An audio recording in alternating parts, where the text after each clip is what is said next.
The life of Princess Elizabeth, the daughter of King George III.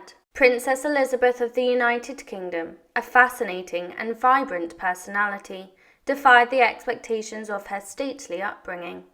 Born on the 22nd of May 1770 at Buckingham House in London, she was the seventh child and third daughter of King George III and Queen Charlotte. While her siblings were shielded from the world, Elizabeth's spirit yearned for adventure and fulfillment. Despite her privileged but restricted existence, Elizabeth maintained an unwaveringly positive outlook. Her zest for life propelled her to explore diverse interests and cultivate her talents. A gifted artist, she created captivating engravings, using her art to support charitable causes. Breaking away from traditional gender roles, Elizabeth shared her father's passion for agriculture and managed her own model farm in the scenic village of Old Windsor. She derived immense joy from the bountiful produce of her garden and relished the delectable indulgences she favoured, much to the playful teasing of her family. Elizabeth's buoyant nature extended beyond her creative pursuits. Renowned for her sharp wit, she amassed a vast collection of jokes and witticisms, delighting those in her company. Unapologetically candid and genuine, she shunned superficial formalities and valued sincerity above all.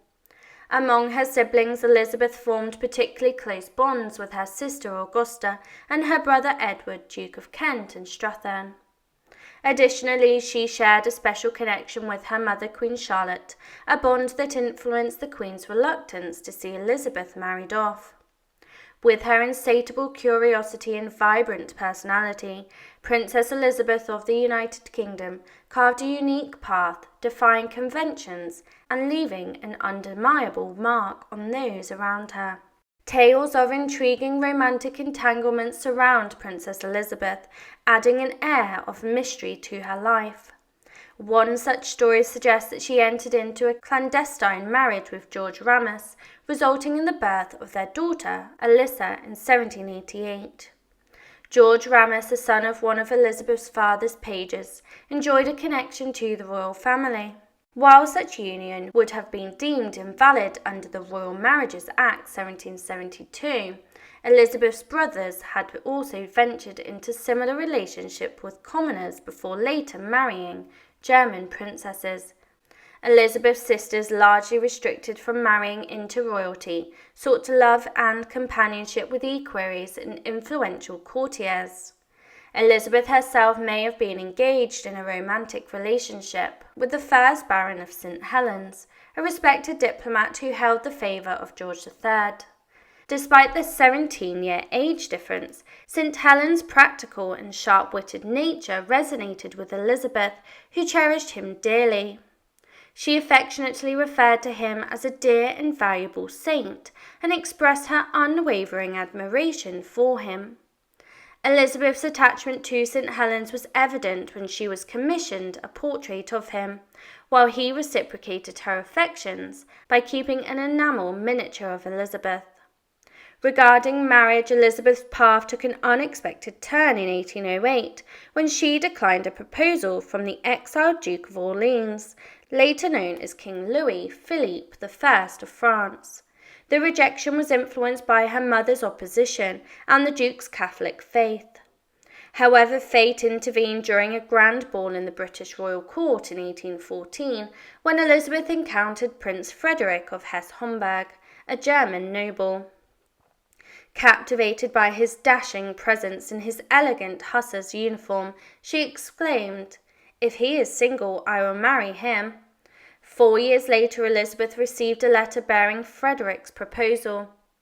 Intrigued and supported by her surviving sisters, she eagerly embraced the opportunity. Despite rumours of Frederick's weight and persistent tobacco odour from his beloved pipes, Elizabeth remained resolute in her desire to wed him. Queen Charlotte initially opposed the match, fearing Elizabeth's relocation to Germany. However, Elizabeth's unwavering determination eventually persuaded her mother to relent and grant her blessing to the union. Against all odds and amid resistance, the enchanting wedding of Princess Elizabeth and Prince Friedrich took place on the 7th of April, 1818. The intimate ceremony unfolded within the private chapel of Buckingham Palace, nestled in the heart of Westminster. Elizabeth, radiant and resplendent, donned a magnificent gown crafted from the shimmering silver tissue and adorned with delicate Brussels lace. Ostrich feathers gracefully adorned her hair, lending a charm to her appearance. Leading her down the aisle was her second eldest brother, the Duke of York, as her father and eldest brother, the Prince Regent, were regrettably absent due to illness. Following their nuptials, the newlyweds embarked on a honeymoon at the splendid residence of the Prince Regent in Brighton. While their union was not born out of a fiery love affair, it proved to be a harmonious alliance that satisfied both parties, offered an escape from the suffocating confines of her home, granting her the opportunity to embark on a new life in Germany with her husband. In turn, Frederick reaped the advantages of aligning himself with the esteemed British royal family. However, as they embarked on their honeymoon, both were pleasantly surprised to discover a deep sense of happiness and contentment in each other's presence. Frederick found Elizabeth to be intelligent, generous, and affectionate, while Elizabeth cherished her husband's qualities. Their marriage blossomed into a blissful union that endured until Frederick's passing in 1829, celebrated as a testament to enduring love. In the years that followed, Elizabeth and Frederick embraced their roles with grace and purpose, and in 1820 Frederick ascended to the position of Landgrave of Hesse-Homburg upon his father's passing.